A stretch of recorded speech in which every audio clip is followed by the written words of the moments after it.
চৈতন্য মহাপ্রভুকে প্রণাম করতে গেলে যে মন্ত্রটির দ্বারা প্রণাম করতে হয়, সেই মন্ত্রটি দিয়ে আজকে আমরা আমাদের কীর্তন অনুষ্ঠান শুরু করলাম।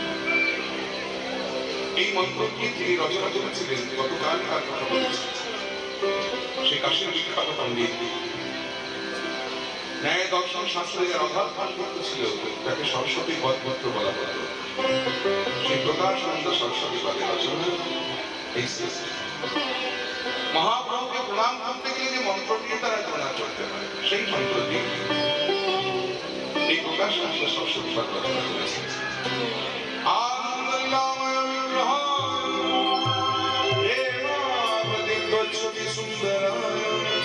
तस्मै महाप्रेम रस प्रदाय चैतन्य चंद्राय नमो नमो। অর্থাৎ তিনি আনন্দের লীলাময় বিগ্রহ। আনন্দ কাকে বলি আমরা? দেখবেন প্রাকৃতিক জগতে আমরা প্রত্যেকটা মানুষ, প্রত্যেকটা জীব আমরা যার যার মতো করে নিজেদের মতো করে আমরা আনন্দ উপভোগ করি। সবার আনন্দ পাওয়ার ধর্ম দেখা হয়। কেউ দেখবেন টিভি দেখে আনন্দ পায়, কেউ তাস খেলে আনন্দ পায়, কেউ মদ্যপান করে আনন্দ পায়, কিন্তু এই আনন্দ কি প্রকৃত আনন্দ?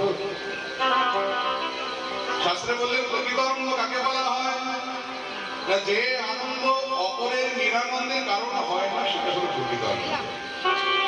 মানে আমি আনন্দ করবো কিন্তু আমার আনন্দের কারণে যেন অন্য দুঃখ না, সেটা হলো প্রকৃত আনন্দ। তাহলে যে টিভি দেখে আমরা আনন্দ পাচ্ছি, টিভি দেখে দেখছি দিন রাত বাংলা চ্যানেলগুলোতে বাংলা সিরিয়াল, আর সেখানে দিন রাত শুধু শাশুড়ি আর বৌমা, আর তাই দেখে বৌমা যদি শাশুড়ির উপরে অ্যাপ্লাই করেছে, দেখুন বৌমার কারণে শাশুড়ি দুঃখ পাচ্ছে। আবার শাশুড়ি যদি বৌমার উপরে অ্যাপ্লাই করছে, তাহলে শাশুড়ির কারণে বৌমা দুঃখ পাচ্ছে। তাহলে দেখুন এটা কিন্তু প্রকৃত আনন্দ নয়, কারণ একজন আনন্দ পেতে গিয়ে আর একজনকে দুঃখ দিচ্ছে, এটা কিন্তু প্রকৃত আনন্দ নয়। তেমনি কেউ আমরা তাস খেলে আনন্দ পাই, নিজে তাস খেলে আনন্দ করতে গিয়ে ওদিকে সংসার চলে হচ্ছে, দিন রাত কিন্তু সঙ্গে ঝগড়া ঝগড়া। তাহলে দেখুন একজন আনন্দ পেতে গিয়ে আরেকজনকে দুঃখ দিচ্ছে, এটাও কিন্তু প্রকৃত আনন্দ নয়।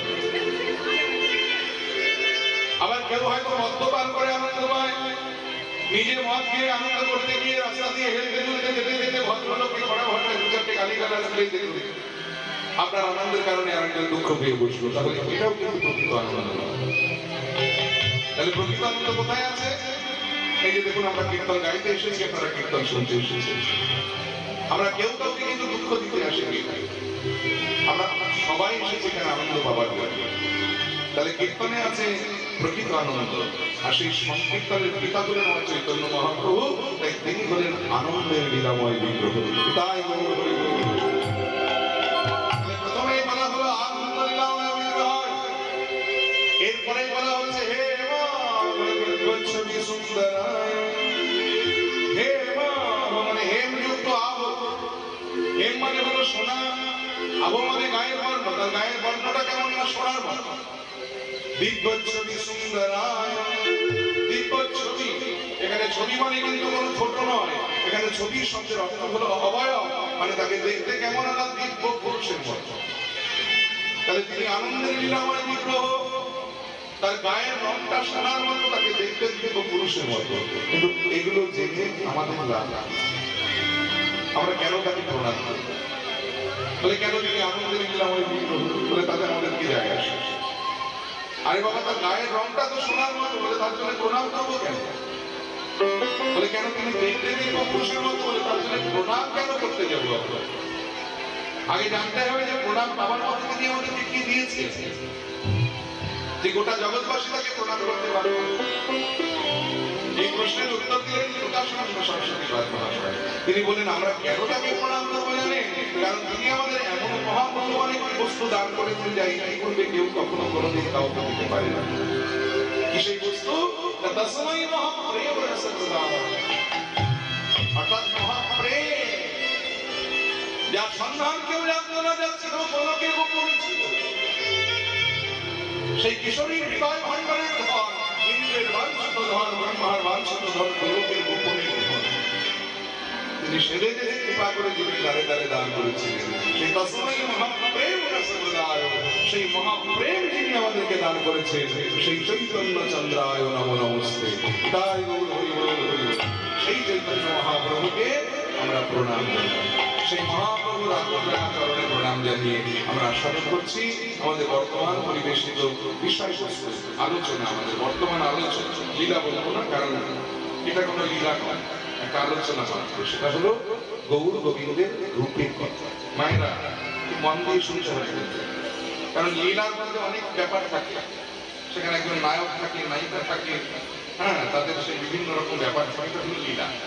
কিন্তু কেউ কাউকে দেখে এসে তার রূপের বর্ণনা করছে, এটা হচ্ছে আলোচনা। অতএব এই আলোচনা শুনতে গেলে কিন্তু একটু মন দিয়ে শুনতে হবে, নাহলে কিন্তু উপরে উপরে যদি শোনেন তাহলে কিন্তু ভিতরে ঢোকাতে পারবে না। অতএব মন দিয়ে শুনতে হবে। যাই হোক, তাহলে আমরা গৌরূপের কথা আগে একটু শুনে নেব, তারপর আমরা কৃষ্ণরূপের কথা শুনবো। গৌরূপের কথা বলছেন যে একজন নদীয়ার নাগরিক অপর একজন নদীয়ার নাগরিককে বলছে, জানিস সাজের বেলায় গিয়েছিলাম শুরুধরি অর্থাৎ গঙ্গায় জল ভরতে। সেই গঙ্গায় জল ভরতে গিয়ে আমি অপরূপ গৌরাঙ্গ রূপলাভে নয়নজে ধরে এসেছি। সেই রূপ দর্শন করে আমার কি মনে হলো জানিস? বলে কি? বলে একটি সোনার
সোনার পদ্ম ফুল ভেসে যাচ্ছে। অপর নাগরিক বলছে, পদ্ম কখনো সোনার হয়? বলে তা তো হয় না, আমি জানতাম, কিন্তু আজকে আমি দেখতেছি। দেখলাম গঙ্গার জলে ভেসে যাচ্ছে একটি সোনার পদ্ম ফুল। তা প্রাকৃত জগতের কোন জীব যদি সোনার পদ্ম দেখে, সে কি স্থির থাকতে পারে? আমার ইচ্ছে হলো যে আমি যদি সোনার পদ্ম ফুলটা একবার ধরতে পারি, কিন্তু ধরবো কেমন করে? কারণ ওই সোনার পদ্ম ধরতে গেলে আমাকে যে জলে নামতে হবে, আর জলে নেমে সাঁতার দিয়ে আমাকে সোনার পদ্মের কাছে যেতে হবে, কিন্তু আমি যে সাঁতার জানি না। মহাজন বলে, নাগরিক তুমি সাঁতার জানো না, তাদের কি হয়েছে? তোমার কাছে যে কলসিটা রয়েছে, তুমি একটা কাজ করো, ওই কলসিটাকে জলের মধ্যে উপর করে দাও, আর উপর করে দিয়ে কলসিটাকে আশ্রয় করে তুমি সোনার কমলের কাছে বেরিয়ে যাবে। আর সেই কথা শুনে আমি কলসিটাকে আশ্রয় করে, কলসিটাকে উপর করে, সেই কলসিকে আশ্রয় করে তেমনি সোনার কমলের কাছে বেরিয়ে গেলাম। একটা হাত সোনার কমলের দিকে বাড়িয়ে দিলাম, আরেকটি হাত কখনো আমার কলসিকে আশ্রয় করে আছে। অমনি কি হলো জানিস? বলে কি? আমার অঙ্গের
সোনার কমল তো ধরা ফুলের কথা আমার থেকে অনেক দূরে সরে গেল, না পারছি ফিরে আসতে, না পারছি কমলটাকে ধরতে।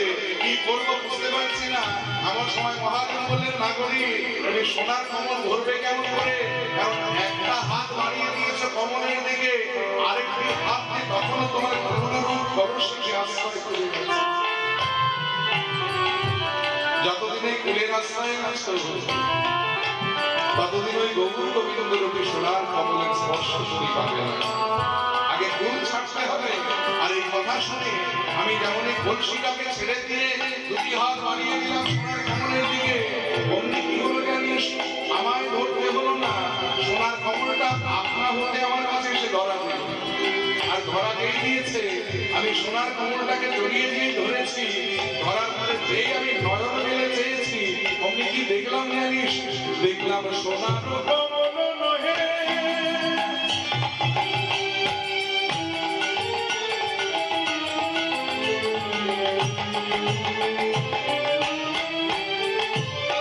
সে যে সোনার মানুষ এলো, ওই সোনার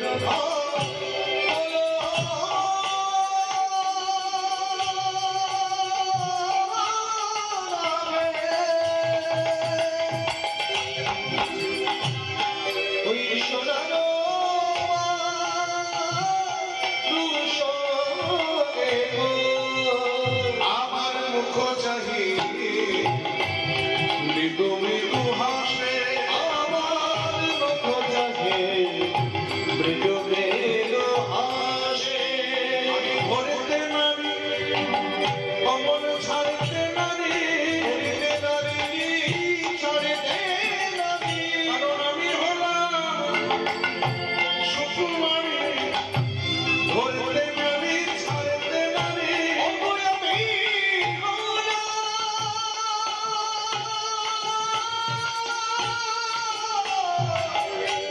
সুকুমারী। কমল ধরতে নারী ছাড়তে নারী, আমি হলাম সুকুমারী। হায় হায় আমি কিবা কবি হই, আমি হলাম সুকুমারী। হায় হায় লাজে মরি, আমি হলাম সুকুমারী। হায় হায় আমি লাজে মরি, আমি হলাম সুকুমারী। হায় হায় আমি হলাম সুকুমারী। হায় হায় আমি লাজে মরি, আমি হলাম সুকুমারী।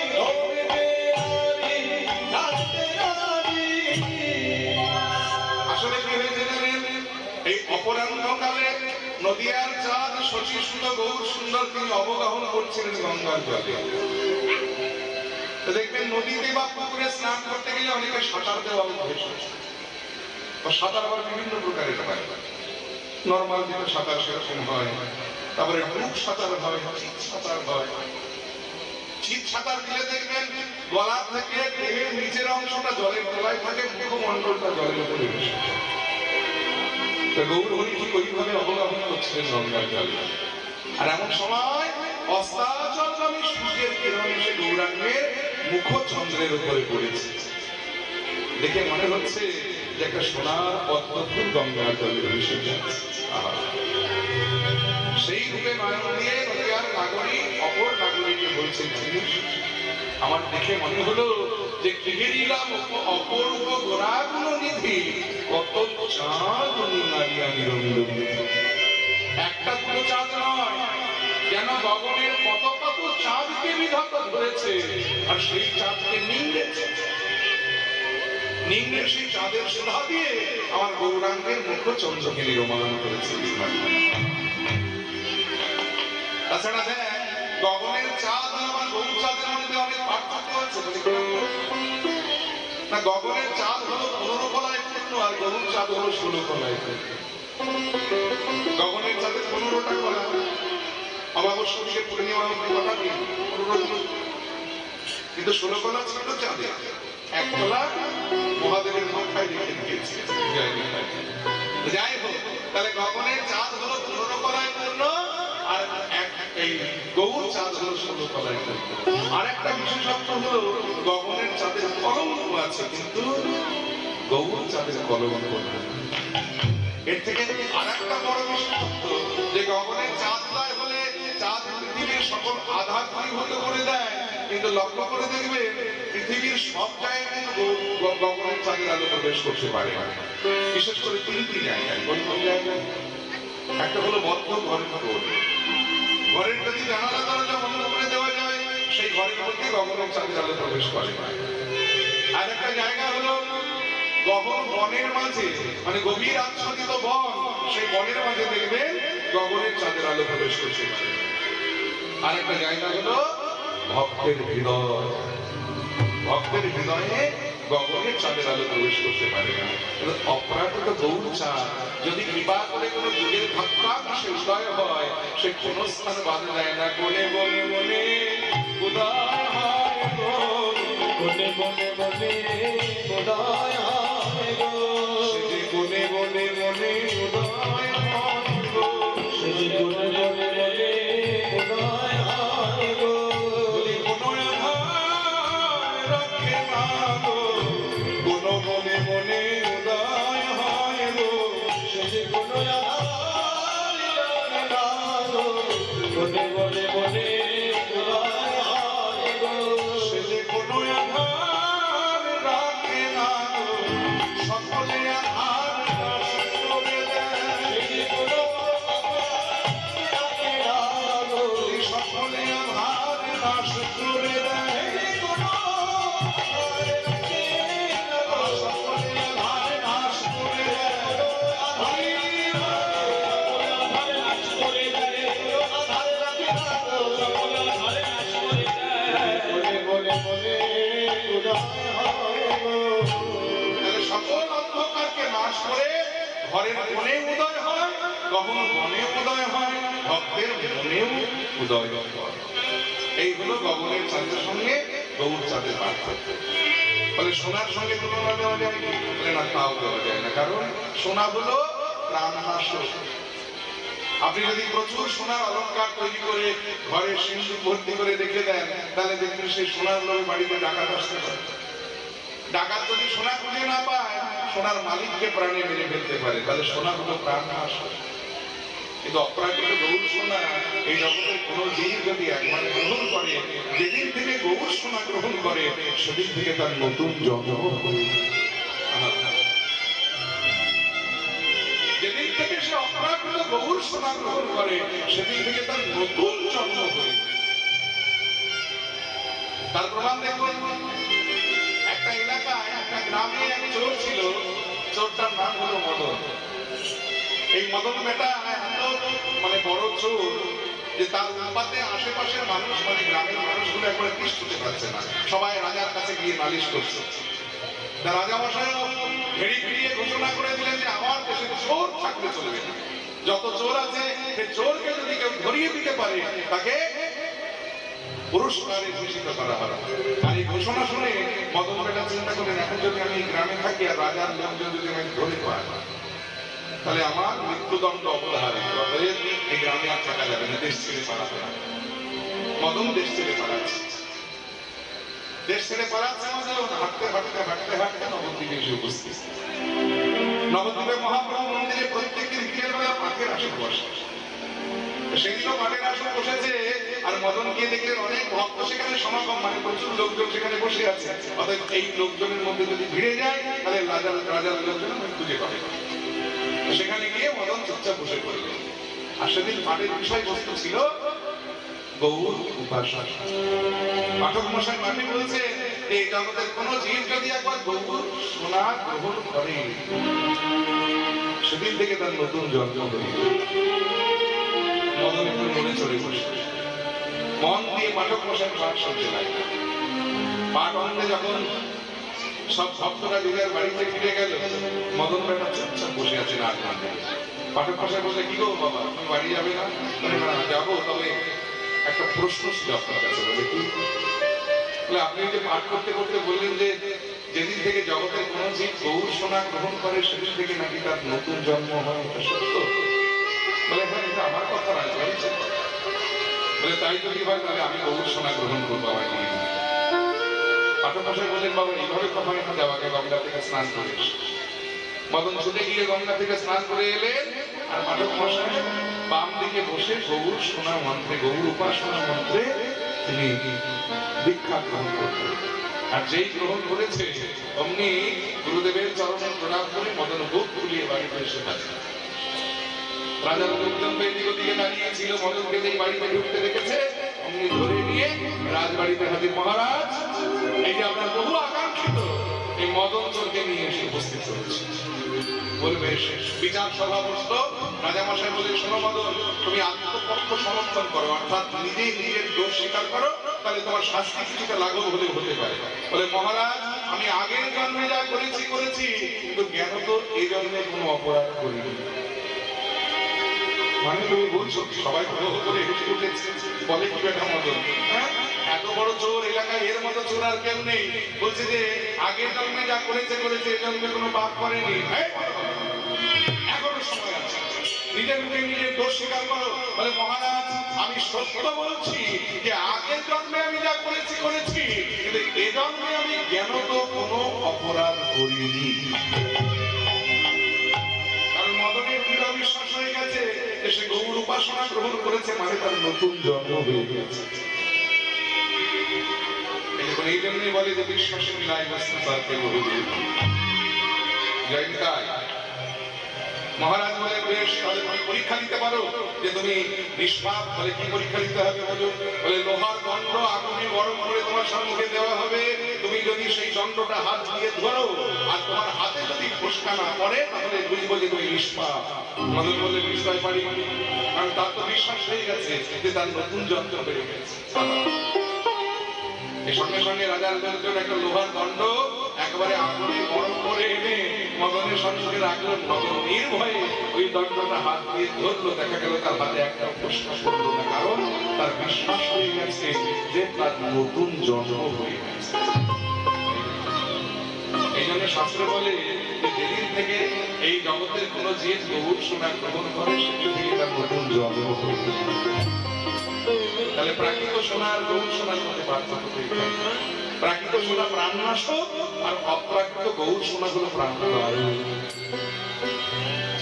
তাহলে সোনাতেও মেলে না, তাহলে কি ফুলের সঙ্গে মেলে? বলে না, ফুলের সঙ্গে মেলে না। কারণ প্রাকৃত জগতে গাছে যখন ফুল ফোটে, সেই ফুল গাছের শোভা বৃদ্ধি করে, পরিবেশের শোভা বৃদ্ধি করে। আবার সেই ফুল তুলে এনে যদি মন্দির সাজান, দেখবেন মন্দিরের শোভা বৃদ্ধি হয়, মন্দিরকে সুন্দর লাগে দেখতে। কতক্ষণ লাগে? একদিন বা দুদিন। তারপরে দেখবেন ফুলের পাপড়িগুলো ধীরে ধীরে খসে পড়তে থাকে। এরপরে ফুলের পাপড়িগুলো সেখানে পড়ে পচে গলে নোংরা হয়ে মন্দিরের শোভাকে নষ্ট করে। কিন্তু অপরাকৃত গৌর কুসুম এই জগতের কোন জীব যদি একবার তুলে নিয়ে এসে নিজের ঘরে বসাতে পারে, এই মন্দিরে বসাতে পারে, তাহলে সেদিন থেকে তার মন্দিরের শ্রী নষ্ট হওয়া তো দূরের কথা, দিন দিন তার মন্দিরের শোভা আরো বৃদ্ধি হয়ে যায়। তাই গৌর হরি বল। তাহলে ফুলের সঙ্গে তুলনা দেওয়া যায়। অতএব গৌর কুসুম অর্থাৎ গৌরাঙ্গ কুসুম আর প্রাকৃত কুসুম, এই দুই কুসুমের সঙ্গে অমিলটা এখানে। আর শুধু তাই নয়, ফুলে আবার পোকা হয়। ফুলের মধ্যে তো কীট হয়, পোকা। অপ্রাকৃত গৌর কুসুমে কোনো পোকা হয় না, পার্থক্য এখানে। তাই ফুলের সঙ্গে তুলনা দেওয়া যায় না। তাই না করি হিরিলাম অপূর্ব আমার গুণাগুণনিধি, কত চাঁদ অনিহারি আমি রবিল বিধি। সেই গৌরূপে নয়ন দিয়ে আমি ঘরে এসেছি। আর গৌরূপে নয়ন দিয়ে আজ আমার কি মনে হচ্ছে জানিস? আমি গৌর গুণে যত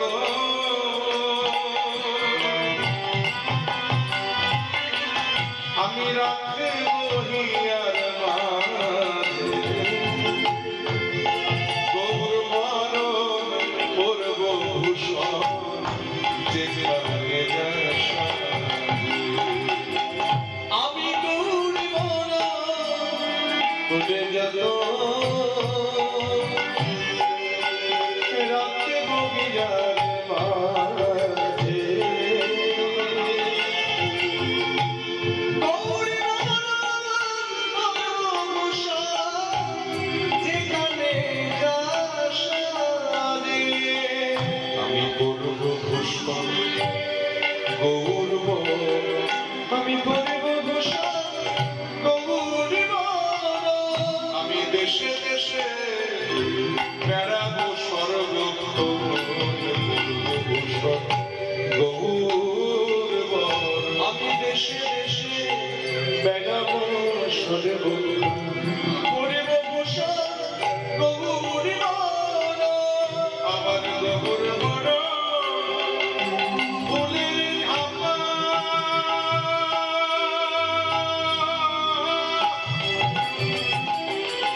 আমি গৌর বলে বেড়াইব আমার গৌর বরণ করছনা গৌরী লিখিব গান গৌর গৌর গৌর বলে আমি সপিব গোড়ার পান গৌর বলে জীবন যৌবন সপিব গোড়ার পারে আমার কুলের মূল রূপারি ভাসাব গঙ্গার জলে আমার লাজের মুখে আগুন দিয়া বেড়াবো গৌর বলে আমি বুকে আগুন দিয়া বেড়াব গৌর বলে তোমরা বলছো ঈশ্বর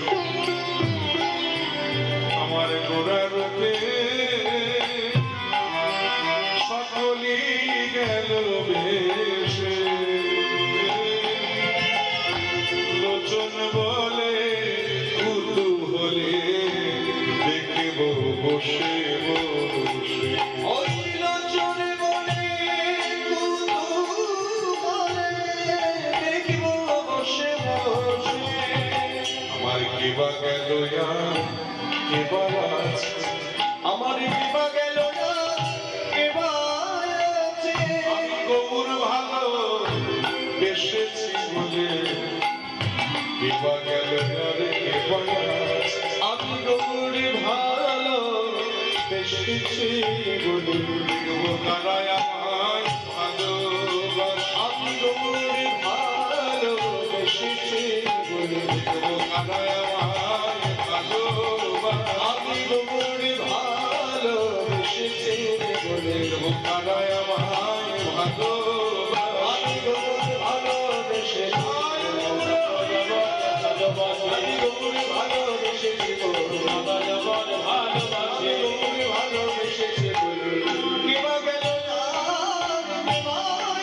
আছে তাহলে সেই রূপে নয়ন দিয়ে আমি ঘরে বসেছি সত্যি সেই রূপে নয়ন দিয়ে আমার কি মনে হলো জানিস বলে কি মনে হলো ওগার ওই সুধা জন সুধাগণ সজনী রে আহার গান ওই সুধা জন সজনী রে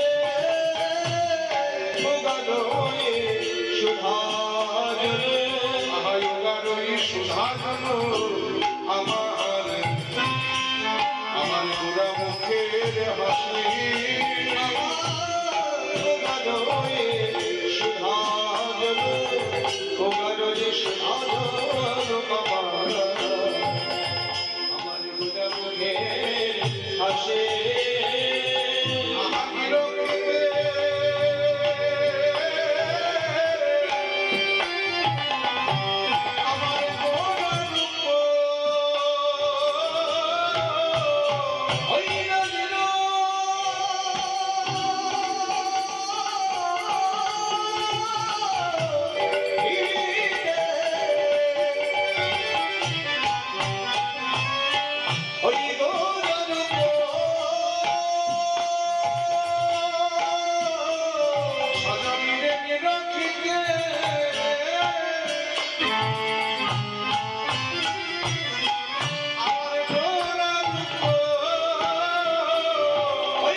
বাণী সেদিকে তাকাই গৌর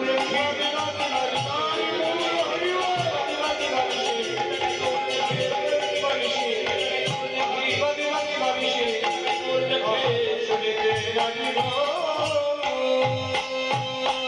আমার এই আখি পালনিতে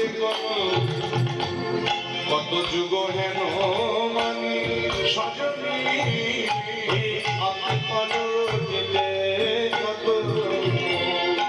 যুগ হেন মানি জ্ঞান মাঝারে রাখি আমার গোড়ার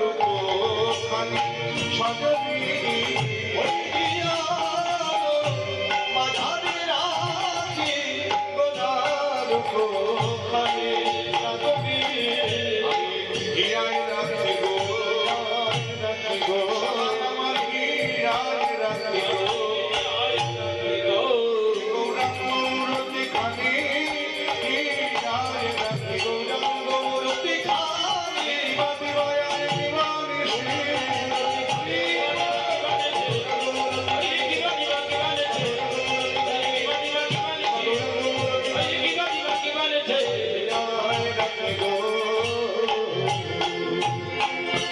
অপর নাগরিক বলছে হিয়ার মধ্যে তোর গৌরমূর্তি প্রবেশ করেছে তো তুই টেনে বার করে দে না তাহলে তার এত কষ্ট পেতে হয় বলি তাই কি সম্ভব নয় দীর্ঘক্ষণ যদি কোনো শক্ত মাটির উপরে বৃষ্টিপাত হয় দেখবেন সেই মাটিটা কাদা হয়ে যায় আর সেই মাটির উপরে যদি কোনো ওপর থেকে কোনো ভারী বস্তু ছিটকে এসে পড়ে দেখবেন সেই বস্তুটা মাটির মধ্যে কাদার মধ্যে ঢুকে যায় এবার কাদা শুকিয়ে গেলে তাকে টানাটানি করলে কোনো সহজে বেরোয় যায় তেমনি গৌর রূপে নয়ন দিয়ে গৌর রূপের বাড়ি পরিশ্রম হয়েছে আমার হৃদয় ক্ষেত্রটা কর্দমাক্ত হয়ে গেছে আর সেই হৃদয় কাদার মধ্যে গৌরাঙ্গ প্রতিখানা দিয়ে প্রবেশ করেছে হৃদয় কাদার মধ্যে ফুটে গেছে আমি তাকে টেনে আমার বার করতে পারছি ওই গৌরাঙ্গ রূপলার নয়ন দিয়ে এখন আমার এই দশা হয়েছে মহাজন বলেন ওই রূপ যে দেখেছে সেই ভুলেছে ওই রূপে যারা একবার নয়ন দেয় তাদের দশা তো এমনই শুধু আমি নয় জগতে যারা একবার গৌর রূপে নয়ন দেবে তাদের দশা আমার মতনই হবে যখন তোরাও দেখিবি তখনই ভুলিবি আমার মতন হবি সজনী রে বাবুরে হইয়া কাঁদিয়া বেড়াবে তখন তোরা যাচ্ছিয়া যৌবন তোদের দশাটাও এমন হবে কেঁদে কেঁদে বেড়ালি তোরাও কেঁদে কেঁদে বেড়ালি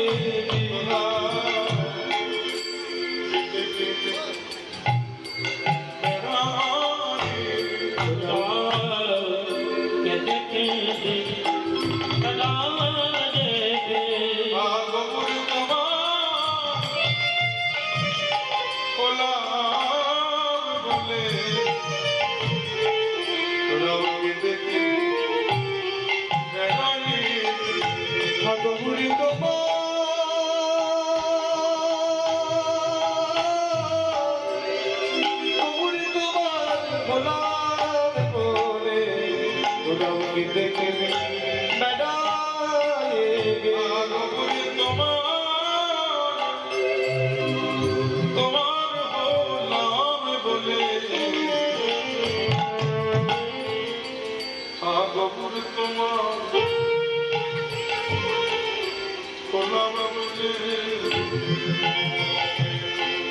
তোরাও কেঁদে কেঁদে বেড়ালি ভগবুড়ি তোমার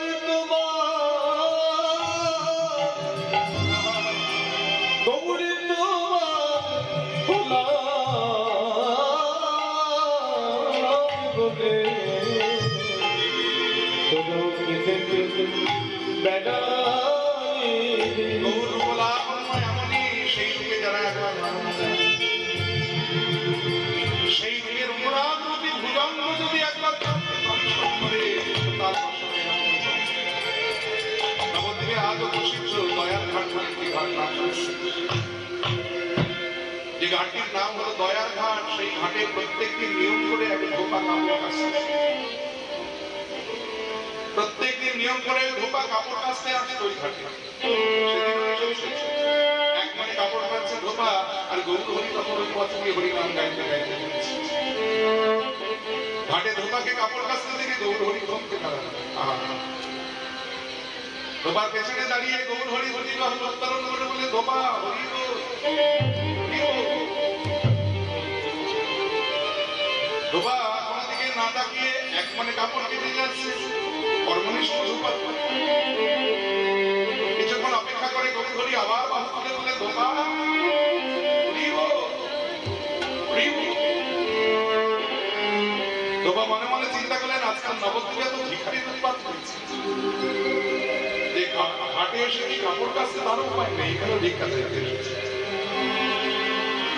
তাই ধোপা ওইদিকে কান্না দিয়ে এক মনে নিজের কাজ করে যাচ্ছে, এক মনে কাপড় কেটে যাচ্ছে। গৌর হরি মনে মনে বললে, ধোপারে যে নিষ্ঠা তোর কর্মে, এই নিষ্ঠার ভিতরে হরিনামে থাকতে হবে মনে হয়।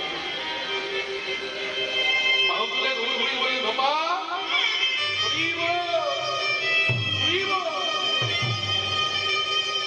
ধোপা কোনো দিকে না তাকিয়ে কাপড় কাচতে কাচতে জবাব দিলেন, যাও তো বাবু, কাপড় কাচছি এখানে। আর এখানে এসে তোমার কাছে ভিক্ষা চাইতে যাও, এখানে ভিক্ষা নিতে হবে। যেই কথা বলেছে ধোপা, গৌর হরি চমচম বলে, বললি ভাই আমার ভিখারি বললি তুই? ধোপারে সেদিন আমার কবে হবে রে, যেদিন আমি প্রকৃত ভিক্ষার ঝুলি কাঁধে নিয়ে আমি ভিখারি হয়ে তোদের ছেড়ে চলে যেতে পারবো। ধোপারে এই জগতে ভিখারি নামটা যখন তুই আমায় প্রথম বলি, এই দেখ আমি তোর পেছনে আচরণ চেপে দাঁড়াবো, আমায় ভিক্ষা দিবেন না মনে করে, ভিক্ষা দিয়ে আমার। ধোপা মনে মনে ভাবছে যে ভিখারি জীবনে অনেক দেখেছি, যেন নাচর দাদা ভিখারি বলছি ভিক্ষা নয়, তাও বলছে আমায় ভিক্ষা দে, ভিক্ষা দে। আচ্ছা তুমি কেমন ভিখারি একবার তোমায় দেখি তো। এই বলে ধোপা কদম ফিরিয়ে যেমন গৌরাঙ্গ রূপলা মনে নয়নে দিয়েছে, ধোপার আঁকি পাখি দুটো গৌর রূপের ছটায় এমন আটকে গেছে যে আর নয়ন ফিরিয়ে আনতে পারছে। এক দৃষ্টে সে আছে গৌর বদন পারে ধোপা। গৌর হরি বলে, ফিরে এমন করে কি দেখছি আমার পানে চেয়েছে। ধোপা নয়নের জলে বদন ভাষা বললে, কে তুমি? কৃপা করে এসেছে ঘাটে আমার মতো অতকে ধরাবার জন্য। ওই যে তুমি তো বললি ভিখারি, ভিক্ষা দে আমার, বিভিন্ন ভিক্ষা কি দেব ঠাকুর, আমি তোমায় ভিক্ষা কি আছে আমার, আপনি দেব না, যত আছে তোর জন্ম জন্ম আত্মরের পাপ সকল কিছু তুই আমার আচলে ভিক্ষা ঠাকুর। আমি করেছি পাপ, আর তুমি নেবে আমার সেই পাপের ভিক্ষা। আর মনে ঠাকুর আমি তোমার পাপ ভিক্ষা দিতে পারবো না, তবে পাপ ছাড়া আমার বলতে আর যা কিছু আছে আমি আজ হতে তোমার চরণে সকলই দিলাম।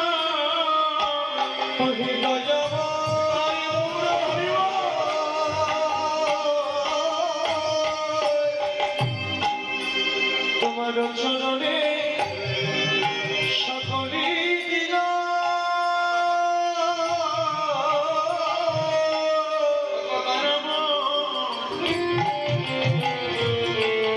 আমি তোমার চরণে সকলই দিলাম।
চরণে সকলে দিলা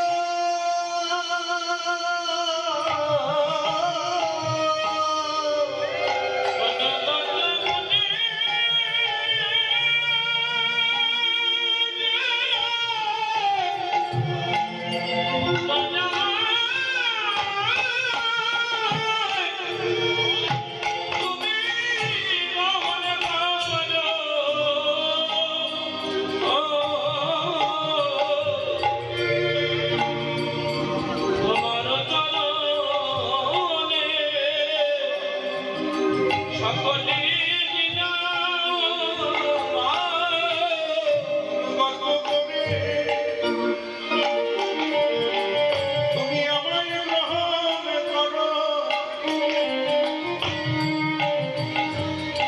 আমার বলিতে যা কিছু আছে অনুগত মনের ভার করো, আমার বলিতে যা অনুগত মনের ভার করো, আমার বলিতে যা কিছু আছে অনুগত মনের ভার করো, আমার বলিতে যা কিছু অনুগত মনের ভার করো, বলিতে যা কিছু আছে অনুগত মনের ভার করো, বলিতে যা কিছু আছে ও চরণে সকলে দিলা।